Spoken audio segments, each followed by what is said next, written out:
여러분, 인간이 존재한 이래로 가장 엄청나고 놀라운 일이 어느 날 벌어질 겁니다.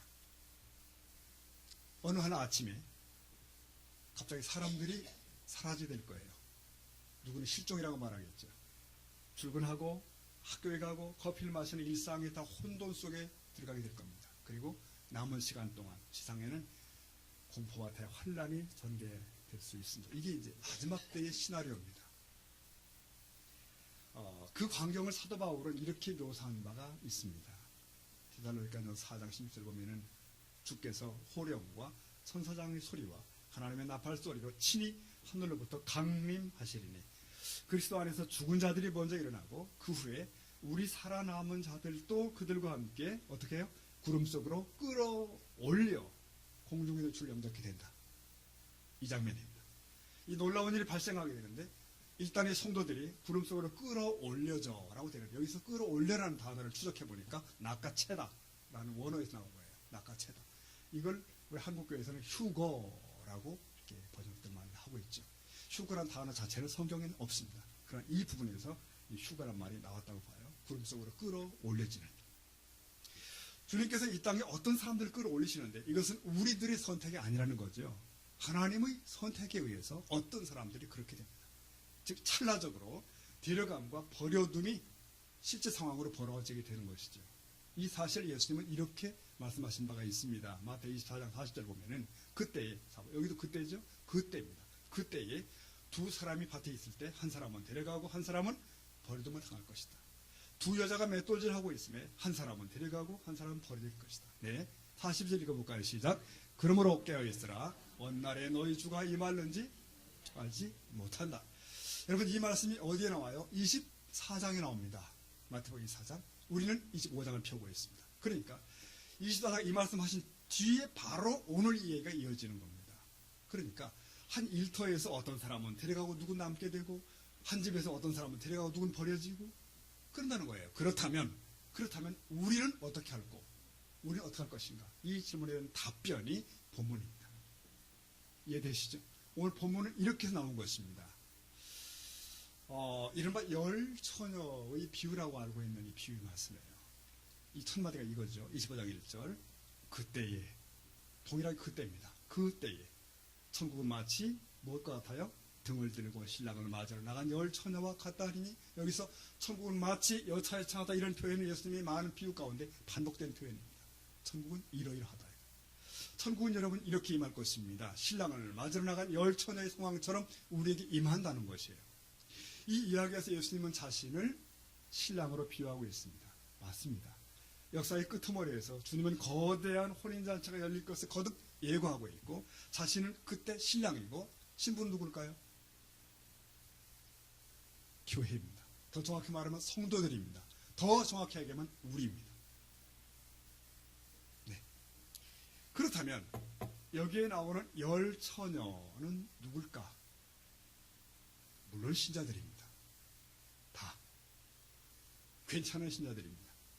이들은 결혼식을 기대했고 신랑이 온다는 사실을 알고 같이 등불을 들고 있던 사람들이에요.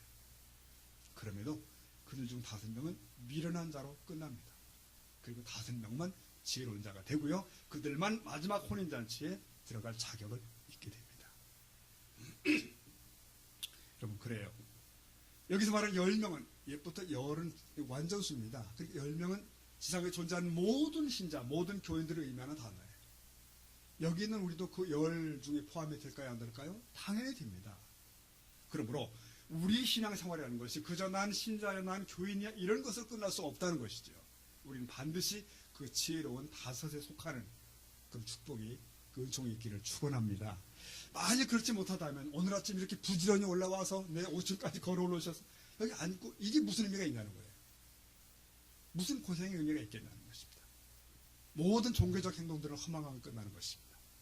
그런 경각심을 가지고 오늘 이 열처녀의 비유를 다시금 우리가 살펴볼 수 있다면 우리 각자에게 필요한 은혜가 있을 줄 믿습니다.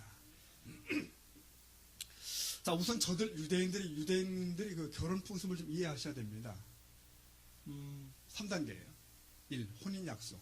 이 약속은 그 양가의 아버지가 부모가 결정하는 것입니다. 본인들이 하는 것이 아니에요. 혼인 약속. 그리고 때가 되면 뭐 하죠? 정혼식을 합니다. 네. 정혼식. 그리고 1년 후, 네. 약혼식 1년 후에 본 결혼식을 갖습니다. 자, 신랑은 약혼식 직후에 바로 그곳을 떠나서 자기들이 살 집을 짓는다고 해요. 어딘가에. 그리고 1년 후에 신부를 데리러 옵니다. 신부 집에 도착하면 결혼식이 시작이 됩니다. 자, 이 광경을 우리가 이해할 수 있다면 예수님은 요한복음 14장 1절 말씀을 이해하기가 쉽습니다. 거기서 예수님이 이렇게 말씀하셨어요. 내가 가서 너희를 위해 처소를 예배하러 가노니, 거처를 예배하러 가노니, 이렇게 말씀하셨습니다. 당시 풍습을 잘 아는 사람들은 이 말씀을 쏙 받아들였을 거예요. 아, 그거구나. 승천하신 예수님 뭐 하실까라고 묻는다면 그분은 집을 짓고 계시구나, 이렇게 생각하시면 됩니다. 우리가 머물 집, 그리고 다시 오시겠다. 그게 바로 재림이고 결혼식 날입니다. 자, 이제 결혼식 얘기 다시 하십시다. 7일 전부터 이 결혼식이 축제가 시작됩니다. 이들의 결혼식은 마을 공동체의 축복의 장이기 때문에 온 마을 사람이 다 모여서 함께 음식을 먹으며 누리는데 이게 예배 축제라고 합니다. 그러니까 신랑이 오는 시간 일주일 전부터 이 축제가 아주 지편하게 벌어지는 거예요. 이 본축제. 이거는 신랑이 언제나 신부집에 도착하는 이후에 문을 닫고 그 집안에서 결혼식이 진행되는데, 여러분 가보시면 다 아시지만 중동지방은 낮에 어때요? 무척 덥습니다. 힘듭니다. 결혼식은 모두 축하인들은 밤에 이루어집니다. 그때 신랑이 도착하는 거죠. 오늘 보면 25장 5절 보면은 이렇게 되어 있죠. 신랑이 더디 오므로 다 졸며 잘세. 다 어떻게 한다고요? 주무시는 거예요. 다 졸게 돼요. 우리는 이 예언이 성취되는 시대에 살고 있다는 거 아십니까? 소위 신자들마저 대부분 깊은 잠에 빠져 있는 시대로 들어갑니다. 저들은 한때 슬기로운 처녀들이었을 수 있어요. 그런데 지금은 잠에 빠져 있기도 합니다. 여기 미르는 5 처녀들, 이 사람들도 처음에는 등불의 기름을 가지고 준비하고 있었습니다. 그때는 미련하지 않았고 슬기로운 처녀들 같았습니다. 그러나 그 불은 드디어 꺼져가고 있고 그들은 깊은 잠에 들어가고 있어요. 사실 예수님께서는 이 마지막 때에 있을 거대한 영적인 침체 그리고 배교를 거듭 경고한 바가 있습니다. 주님 오시기 전에 심각한 영적인 잠듦과 영적 나태함이 많은 신자들이 임할 것이다. 안일함과 세상 낙의 잠에 취할 것이다 하는 경고를 했어요. 이건 비신자들 얘기가 아니라 소위 믿는 자들에 대한 경고입니다. 많은 믿는 자들이 이 비유처럼 마지막 때에 그런 시험에 빠질 것이다. 그랬습니다. 여러분, 중요한 문제는 이 신랑이 언제 올지 정확히 모른다는 거예요. 시각을 초저녁일지 야심한 밤일지 새벽일지 알 수 없다는 것이죠. 먼 길 쏘는 신랑은 상황에 따라 다양하게 도착하는 것입니다. 사람들은 신부의 집 앞에 진을 치고 대기합니다. 신랑이 들어가는 그 순간을 붙잡은 사람들만 입장할 수 있어요. 그러면 예배 축제에 거나게 취한 사람들 새벽에는 대개 피곤하여 잠에 듭니다. 깊이 잠들고 있을 때, 그럴 때 갑자기 신랑과 함께 온 들러리가 고함을 지릅니다. 보라, 신랑이라 맞으러 나오라. 신랑이라 맞으러 나오라. 데살로니가에서 4장 11절 보면은 호령소리와 함께 주께서 오신다 그랬습니다. 보라, 신랑이라고 외치는 거 마찬가지예요. 보라, 주께서 오신다. 여러분, 신부의 집 앞의 광경을 생각해 보십시오. 그 순간 신부의 집 문은 잠시 열립니다. 그리고 준비된 자들이 신랑과 함께 들어갑니다. 그리고 다시 문이 닫히고 본 축제가 시작이 됩니다. 그 결혼식은 꼭 밤중에 진행되는데, 여러분, 입장할 수 있는 자격자는 누구예요? 등불이 켜 있는 자, 그 다음 충분한 기름이 있는 자입니다. 오늘 본문의 25장 6절 보세요. 밤중에 소리가 나되 보라, 신랑이로다 맞으러 나오라 하매 이에 그 처녀들이 다 일어나 등을 준비할세. 8절 보니까 미련한 자들이 슬기는 자들에게 이르되, 읽어보십시오. 우리 등불이 꺼져가니 너희 기름을 좀 나눠달라. 보십시오. 이 미련한 자들도 등불이 지금 꺼진 것은 아닙니다.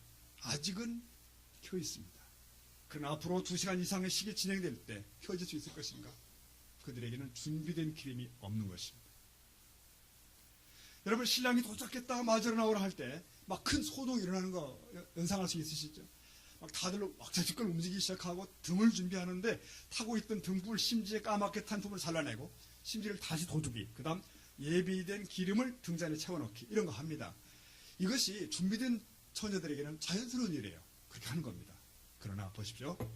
준비한 기름이 없던 이 미련한 자들에게는 당혹스러운 순간입니다. 이걸 어쩌지? 불은 저물어 가는데 기름은 없는 거예요. 여러분, 여기서 마침내 미련한 자와 슬기로운 자가 확연하게 구분이 됩니다. 이 직전까지는 몰라요. 아직까지는 아무 차이가 없는 거예요. 같이 등을 들고 있고 같이 물을 켜 있고 같이 신랑을 기다리며 즐거워하고 있는 거 아닙니까? 어쩜 비슷하게 졸기도 했겠죠. 그러나 막상 신랑이 도착한 그 순간 그들의 실체가 드러납니다. 그들의 실력이 드러나죠. 5명 그들에게는 예비된 기름이 없습니다.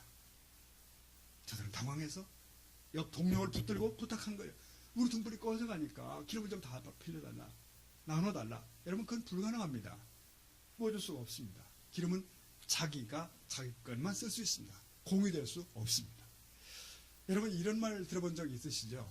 결코 공유할 수 없는 것 2가지가 있다. 하나는 칫솔이고 또 하나는 믿음이다.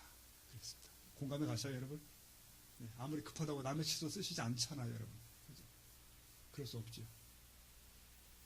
구원을 생각하는 사람은 자기 믿음으로만 살 수 있습니다. 믿으십니까, 여러분? 남의 믿음으로 안 되는 것이거든요.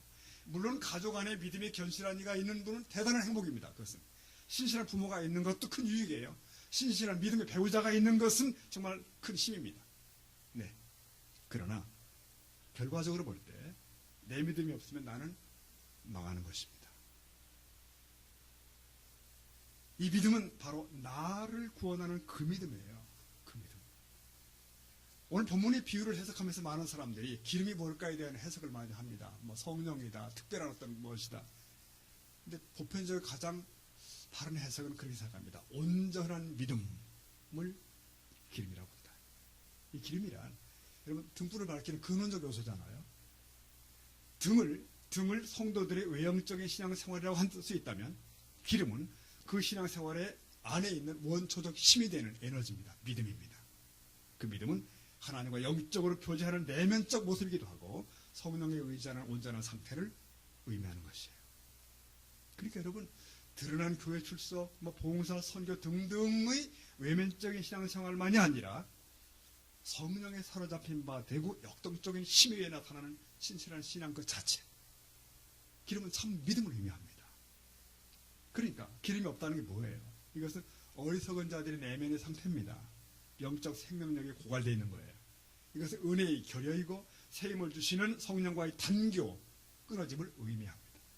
그의 등불은 꺼져가는 거예요. 여러분 예수님 말씀하신 거 기억나십니까? 내가 다시 세상에 올 때 믿음을 보겠느냐 그러셨습니다. 믿음을 보겠느냐. 준비된 믿음이 없는 자가 있는 것입니다. 여러분 심판의 때에 주 앞에 내놓을 신앙의 기름을 타인에게 구워달라고 하는 것은 정녕 불가능합니다. 실로 그리스도 앞에서의 심판의 평가는 자기 모습으로 결정되는 것이지 남의 것을 빌려다가 보일 수는 없는 것이라는 거죠.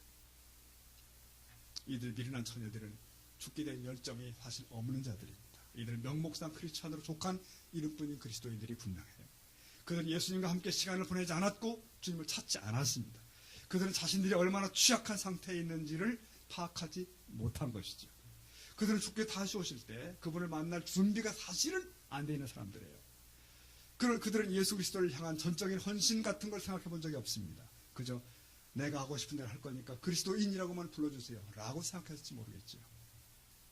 여러분 한때 하나님께서 축복하신 사람들이 있습니다. 하나님께서 만지셨고 보호해 주신 사람들이에요. 하나님이 이들의 건강도 주시고 힘도 주셨습니다. 자녀들도 선물로 주셨습니다. 그런데 그 모든 축복이 이제 익숙해지고 점점 명목상 신자로 변해갑니다.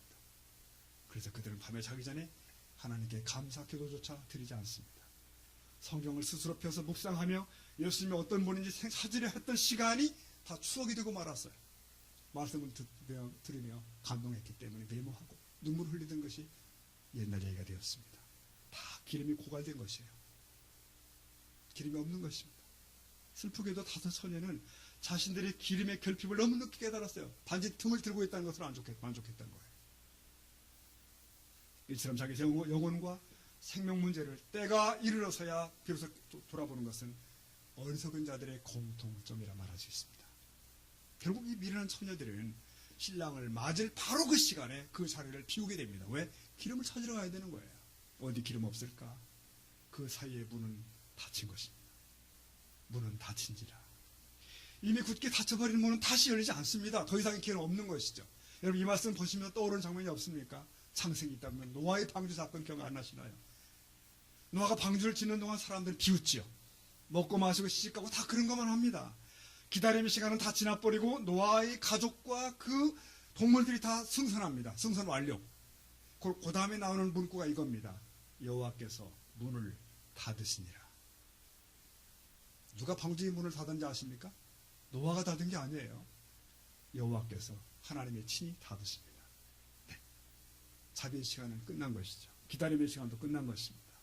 홍수가 쏟아지기 시작하고 사람들이 밖에서 아우성을 쳤으나 그 문은 닫힌 채로 끝나는 것입니다.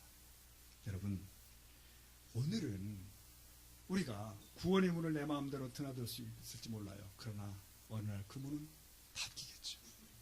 지금은 내 발로 교회를 들어올 수도 있고 나갈 수도 있겠지만 그러나 주님은 어느 날 그 문을 닫아 버리실 겁니다. 네, 늦게 돌아온 처녀들의 비명을 한번 들어보시죠. 이렇게 됐습니다. 11절 말씀 보니까 그 후에 남은 처녀들이 와서 이르되, 읽어보십시오. 주여 주여 우리에게 열어주십시오. 이거 많이 듣던 얘기 아닙니까? 주여 주여 누가 합니까? 아무나 하는 거 아니에요. 이게 신앙 고백적인 외침입니다. 저들 미련한 다섯 처녀라 불린 이 사람들도 신앙 고백을 하고 있는 거예요. 주여 주여. 이 같은 구절을 마태복음 7장 21절과 22절 보면 이렇게 나오는 거예요. 주님이 이렇게 말씀하십니다. 나더러 주여 주여 하는 자마다 천국에 들어갈 것이 아니요 다만 하늘에 계신 내 아버지 뜻대로 행하는 자라야 들어가리라 말씀하셨습니다. 따라서 이 미련한 자들이 닫혀진 문 앞에서 주여 주여 아니 3번 4번 안 됩니다. 아무리 화려하고 애잔한 신앙 고백을 할지라도 그들에게는 더 이상 기회가 없는 것입니다. 여러분 그때 문 안에서 들은 소리가 뭔지 아십니까? 이런 음성이 응답으로 들려왔습니다. 12절 보니까 대답하여 이르되 진실로 너희에게 이르노니 뭐라고 했습니까? 내가 너희를 알지 못하노라.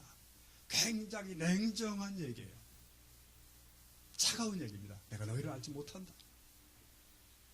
심판에 엄격하고 준엄한 분위기를 연상시키는 문구입니다.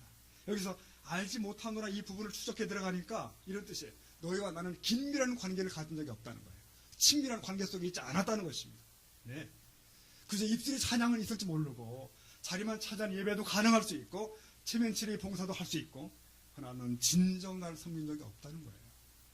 너희 사랑을 내가 사랑을 느낀 적이 없다고 주님 말씀하십니다. 그런 자들에게 문이 닫힌 것이에요. 오늘 이 부분 속 우리가 피할 수 없는 질문이 이겁니다. 우리는 과연 준비하는 사람일까? 나는 과연 준비하는 사람일까? 여러분 우리는 이 다섯 처녀를 그냥 미련한 처녀라고 부릅니다.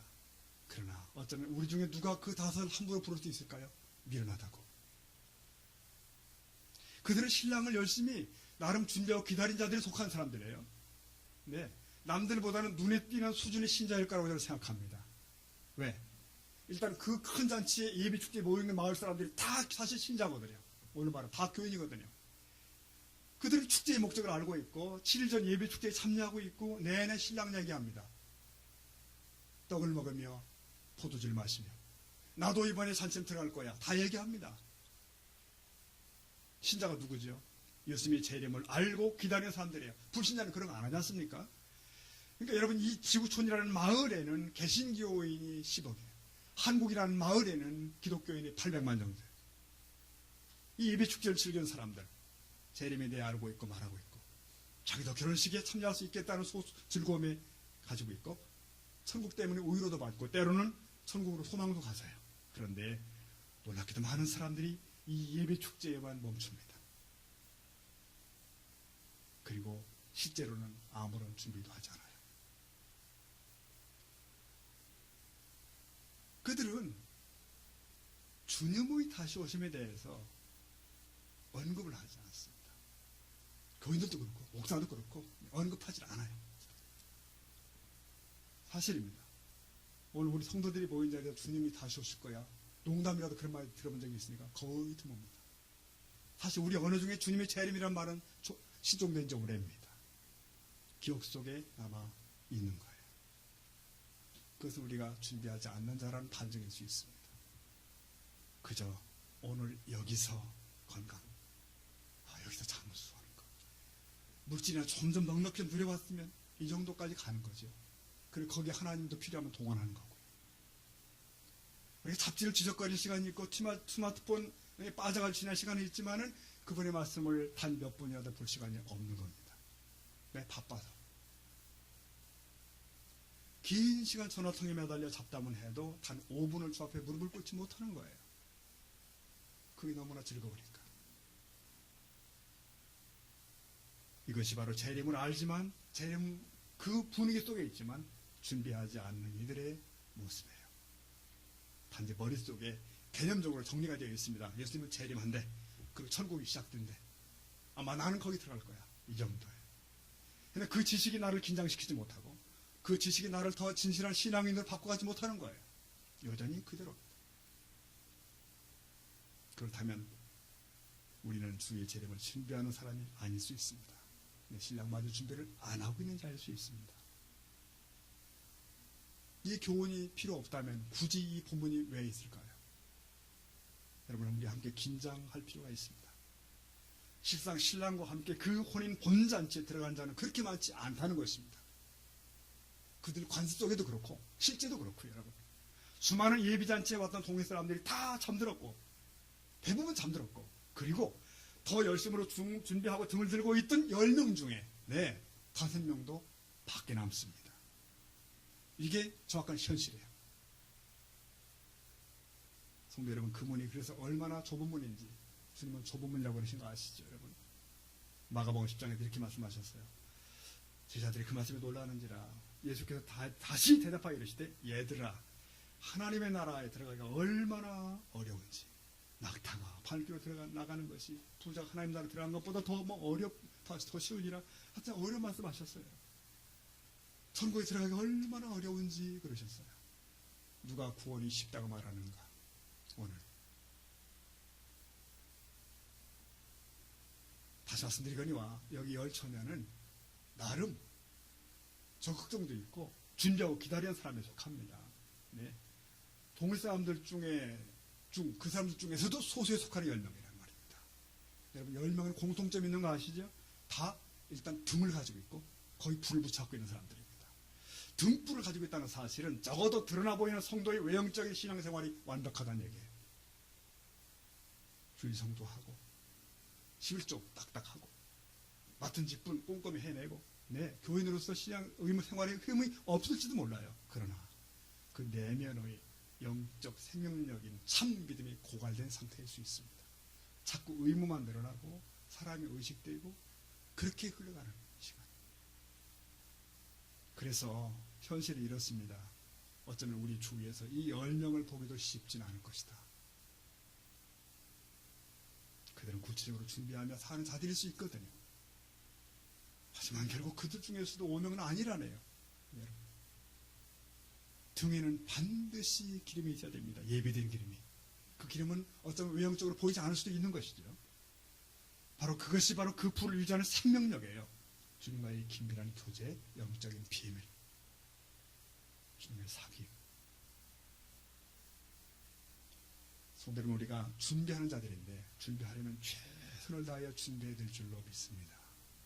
그 차이가 5대 5의 결과를 가져옵니다. 이쪽 5이냐 저쪽 5이냐는 거예요. 저에게는 단체로 이쪽 5 그렇게 될 수 있기를 축복합니다. 어떤 사람은요, 혹은 당신은 예수님이 다시 오시거나 내가 죽는 그 순간에 내가 아름답게 변화될 거라고 생각할지 몰라요. 죽으면 나는 바뀔 것이다. 순식간에 하나님을 향한 갈망이 생기고 막 하나님을 찬양하게 될 거야? 아닙니다, 여러분. 죽는다고 바뀔 거 하나도 없습니다. 당신은 지금 주님께 알려진 그대로 주님께 알려지는 거예요. 당신이 지금 가지고 있는 성품 그대로 주 앞에 서시는 겁니다. 아무것도 바뀌지 않을 거예요. 지금 있는 죄악을 그대로 가진 채로는 아무것도 바뀌지 않는 것입니다. 성경은 저들이 기름을 살아간 후에 신랑이 왔고 문은 닫혔다고 말하고 저들은 문을 두드리며 주여 우리에게 열어주십시오.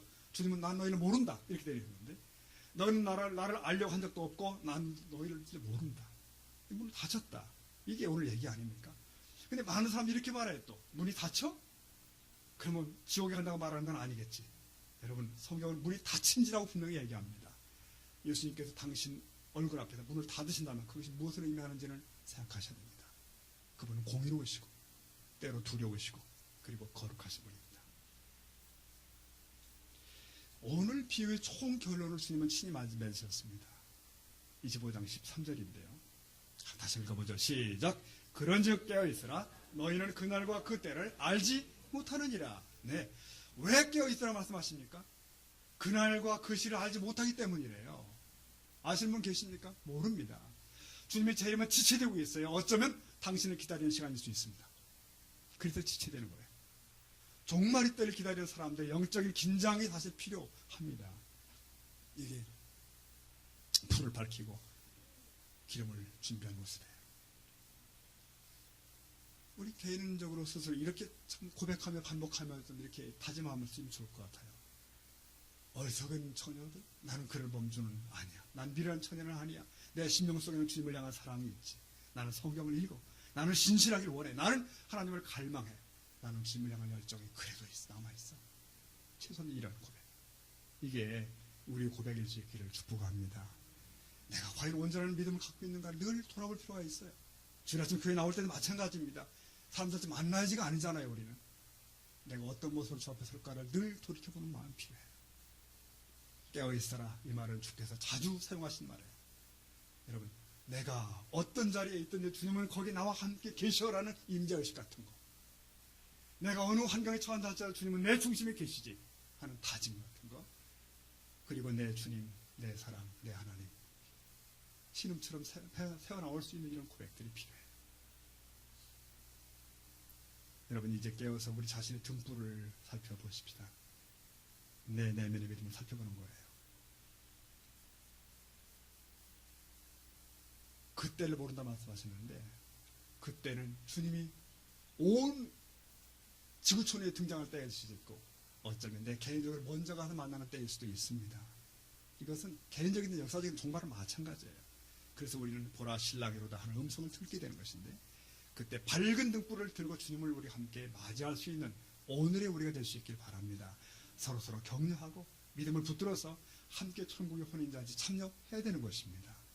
후회하지 않는 슬기로운 믿음의 자녀들이 될 수 있기를 다시 한번 주님의 이름으로 축복합니다. 오늘 말씀 읽고 마치도록 할까요? 네. 예레미야 29장 13절 이렇게 말씀하십니다. 시작. 너희가 온 마음으로 나를 구하면 나를 만나리라. 아멘. 이 말씀이 지금도 우리에게 유효합니다.